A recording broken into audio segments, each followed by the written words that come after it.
आयुष्कामी अध्याय अष्टांग हृदय का 18 नंबर का श्लोक। कल इंट्रोडक्टरी पार्ट दे दिया था कि गुरु मंद हिम स्निग्ध श्लक्ष्ण सांद्र मृदु स्थिर और ससूक्ष्म और विशद और पिच्छिल। ठीक है, ये विशद, ये 10 गुण है और इसके जस्ट अपोजिट वाले 20 गुण हो जाएंगे। ठीक है, तो सबसे पहले आते हैं गुरु गुण पे। ठीक, आज का लेक्चर बस यही इतना एक्सप्लेन कर देंगे। गुरु गुण है तो गुरु गुण में कौन कौन से पंचमहाभूत आएंगे? पृथ्वी और जल। ठीक है, दोष पे क्या प्रभाव पड़ता है? ये कफ को बढ़ाएगा। कफ कर है, वात हर है। ठीक है, और मुख्य कर्म अगर हेमाद्री के अनुसार देखेंगे तो बृहण कर्म करता है ये। ठीक, बृहण मतलब कि नरिशमेंट देगा ये। ठीक है, और अन्य कर्म भी है, जैसे साध करेगा। साध का अर्थ होता है वो किसी चीज़ को स्टिफ कर देगा, जैसे स्टिफनेस लेकर आना। ठीक है, उपलेप, उपलेप मतलब कि कवरिंग जैसा फील आता है, ऐसे लगता है कुछ बंधा हुआ है, इस तरीके का। ठीक है, बलकृत और तर्पण कर्म। बलकृत मतलब कि बल को बढ़ाएगा, और तर्पण कर्म बंद कर दो इसको। तर्पण कर्म मतलब कि इसको नरिशमेंट देने का कार्य करता है। कोई भी चीज़ है तो उसको और अच्छे से उसको तर्पित करने का कार्य करेगा। ठीक है, अब उदाहरण में अगर देखेंगे तो गुरु गुण का सबसे जो आहार द्रव्य है उड़द, उड़द जो है जो वो बृहण कर्म करेगा, गुरु है। ठीक है, और दूसरा चीज़ मूसली, ये औषधि है। मूसली जो होती है वो औषधि है, बताई गई है, ये भी गुरु गुण की है। ठीक है, नेक्स्ट आते हैं इसी का जस्ट अपोजिट लघु गुण। अब लघु गुण, इसके जस्ट अपोजिट वाले पंचमहाभूत भी रहेंगे, वायु, आकाश और पृथ्वी और जल। तो गुरु में हो गया था, बचे हुए 3 कौन से पंचमहाभूत हैं? वायु, आकाश, जल और पृथ्वी तो गुरु गुण में हो गई थी ना, तो अग्नि बची ना इसमें। वायु, आकाश और अग्नि, ये तीनों महाभूत जो है वो लघु गुण से रिलेट करेंगे, मतलब लघु गुण के पंचमहाभूत की भौतिक संगठन है ये। दोष प्रभाव क्या होगा? जस्ट अपोजिट, वात पित्त कर है। जहाँ पे कर लगेगा मतलब वो करेगा, मतलब वो बढ़ाएगा, और हर जहाँ पे है वो उसको नाश करेगा। ठीक है, मुख्य कर्म क्या है? बृहण का जस्ट अपोजिट लंघन, मतलब स्क्रैपिंग प्रॉपर्टीज का रहेगा ये। कोई चीज़ क्षरण कर देना, कम करने का कार्य करेगा ये। और अन्य कार्य भी बताया है, उत्साह, उत्साह मतलब औत्सुकता लेकर आता है ये। ठीक है, ये लघु गुण है। जब दिमाग थोड़ा खाली होता है तब कुछ नया करने का मन करता है, याद आया? ठीक है, उसी तरीके से लघु गुण क्या होता है? उत्साह लेकर आता है। लेखन कर्म करेगा, मतलब वो स्क्रैपिंग प्रॉपर्टी, थोड़ी सी वो भार को कम करना, या फिर कह लो कि कहीं भी अगर स्टैग्नेशन, मतलब स्टैग्नेंट प्रॉपर्टी का कुछ भी रह गया हुआ है या कुछ ब्लॉकिंग है तो उसको खुरेच के निकालने का कार्य ये लघु गुण का होता है। ठीक है, अगर उदाहरण देखेंगे तो इसका क्या होगा? हाँ, अगर उदाहरण देखेंगे तो मुद्ग मतलब मूंग, और एण, एण का मांस, एंड मतलब जानवर है। अभी आगे और आगे पढ़ेंगे, जब आप अन्न स्वरूप विज्ञान अध्याय पढ़ेंगे तो उसमें मांस वर्ग भी है। ठीक है, उसमें। और लाजा, लाजा मतलब आपको पता होगा लाजा क्या है? दिवाली में वो खील नहीं चढ़ती है, धान वाला, धान की खील लावा, उसे ही लाजा कहते हैं।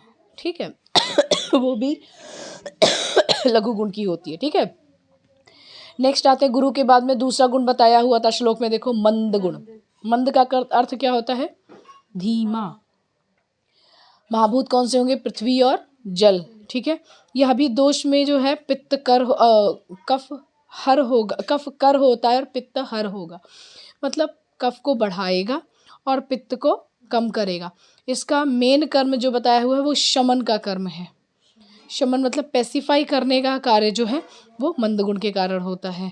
और अन्य कर्म क्या करता है? यात्रा करेगा और चिरकारी होता है। जो चीज़ें बहुत दूर तक लेके जानी, वहाँ मंद गुण की ज़रूरत होती है। ठीक है, जैसे कहते हैं ना, बहुत क्रॉनिसिटी हो चुकी है व्याधि में तो चिरकारी हो गया, मतलब बहुत दूर से, मतलब बहुत देर से काम चलता चला आ रहा था, वो बहुत धीरे धीरे धीरे धीरे व्याधि बढ़ी होती चली गई, क्रॉनिसिटी। इसमें मंद गुण जरूरी है, धीरे धीरे होता है। मंद गुण किस औषधि में मिलेगा? तो वो है गिलोय, ये मंद गुण का कार्य करेगा। ठीक है, तीक्ष्ण, तीक्ष्ण गुण देखिए, इसका अपोजिट है, मंद का अपोजिट है जो धीरे धीरे है, और ये वाला शार्प एकदम एक्यूट वाला कार्य करेगा। और तीक्ष्ण में महाभूत है अग्नि, ठीक है। कर्म क्या करेगा, पित्त कर है, मतलब पित्त को बढ़ाएगा, पित्त को लाएगा और बढ़ाएगा उसको उसकी जगह से। कफघ्न मतलब कफ को कम कर देता है, ठीक है। और शोधन का कर्म करना ये तीक्ष्ण का गुण है, मतलब एकदम अक्यूट। कहते नहीं है भैया, प्यूरिफिकेशन करने से, शोधन कर्म करने से तुरंत दोष बाहर निकलते हैं। तुरंत मतलब कि प्योरीफाई हो गया तो एकदम तीक्ष्ण गुण के कारण ही वो बाहर निकल के गया दोष, ठीक है। दाह, पाक, श्राव, ये सब काम जो होगा वो तीक्ष्ण गुण के कारण होता है। दाह मतलब बर्निंग सेंसेशन लेकर आना। पाक मतलब कि कोई भी जैसे ये है, क्या बोलते हैं उसको, फुंसी उनसी हो जाती है, वुंड वगैरह होता है, उसको पाक मतलब और भी ज़्यादा उसको पकने वाला कार्य करते हैं, वो तीक्ष्ण गुण के कारण होगा। कभी कभी कहते हैं ना, अभी वुंड जो है, जो फुंसी, वो थोड़ी सी भी पकी कम है तो उसको और पकाने का कार्य करते हैं, उसके बाद उसका स्राव निकलेगा तब जाके वो ठीक होगा। नहीं तो धीरे धीरे धीरे मंद गुण के कारण वो कम ही रहेगा, बहुत देर तक पकता रहेगा, ठीक है।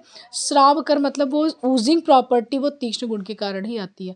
इसमें सबसे ज़्यादा जो कॉमन है वो जयपाल, जमाल गोटा, पता है जमाल गोटा, हाँ, जिससे लूज मोशन हो जाता है जैसे ही खाओ तुरंत, उसे जयपाल बोलते हैं। वो भी तीक्ष्ण गुण का कार्य, वो एक एग्जाम्पल है, ठीक है।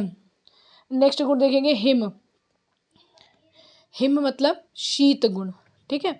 या हिम जो है ये जल मतलब पानी वाला महाभूत ही रहेगा इसमें, जल, ठीक है।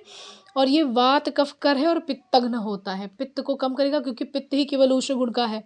वात और कफ जो है वो है शीत गुणात्मक है, इसलिए वात और कफ को बढ़ाएगा और पित्त को ये कम करता है। कौन सा, हिम, शीत गुण है, ठीक है।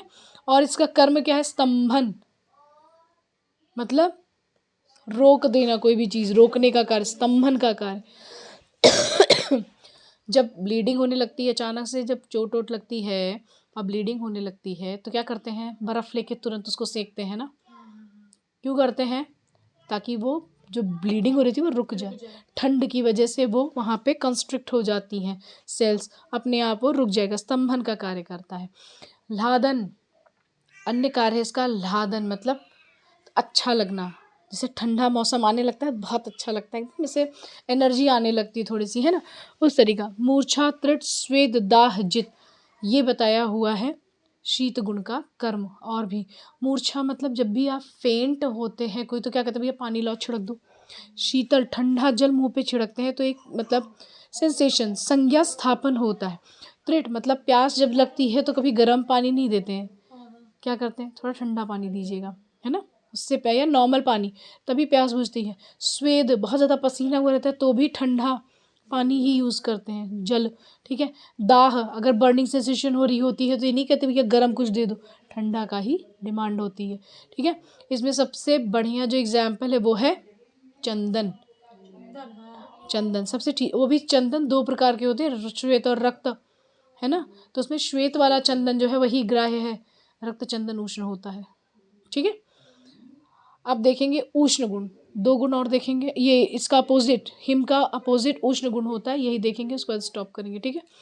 गले में पेन हो रहा है। उष्ण गुण मतलब हिम का अपोजिट होगा, और इसका जो महाभूत होगा वो है अग्नि, अग्नि महाभूत। और ये कार्य क्या करेगा, जस्ट अपोजिट, जो हिम कर रहा था उसका जस्ट अपोजिट, पित्त को बढ़ाएगा और वात और कफ को कम करेगा, ठीक है। और इसका जो अन्य कर्म है वो है स्वेदन, उष्ण जहाँ जहाँ भी रहेगा वहाँ पे स्वेटिंग जरूर लेकर आता है, स्वेदन कर्म, ठीक है। और इसका अन्य कार्य क्या है, जो शीत के विपरीत जितना भी कार्य था वो सारा इसका कार्य है, शीत के विपरीत जो कर्म बताया है वो, ठीक है। विशेष करके उष्ण, उष्ण गुण क्या करता है, पाचन का कार्य कर रहा है, जहाँ जहाँ पचने का कार्य हर जगह, चाहे वो पाचक पित्त वाला हो, खाना पचाने का कार्य, या रस से रक्त पचाने का कार्य, रंजक पित्त वाला, या हृदय में साधक पित्त वाला कार्य भी पचने का कार्य वही करेगा, उष्ण गुण ही कर रहा है। भ्राजक पित्त, मिलानिन, ठीक है, और एक्सफोलिएशन स्किन का, वो सारा काम जो है स्वेद का, और क्लेद को बाहर निकालना, पचाना, ये सारा काम जो है वो भ्राजक पित्त, हर जगह जहाँ जहाँ उष्ण गुण रहेगा वहाँ पाचन का कार्य होगा। और उष्ण गुण का सबसे अच्छा एग्जाम्पल है चित्रक, इसको चीता जड़ भी बोलते हैं, ठीक है, चित्रक। अभी इसके बाद फिर नेक्स्ट लेक्चर में देखेंगे, थोड़ा थोड़ा छोटा छोटा लेक्चर, जब तक गला नहीं सही हो जाता। ठीक है, थैंक यू।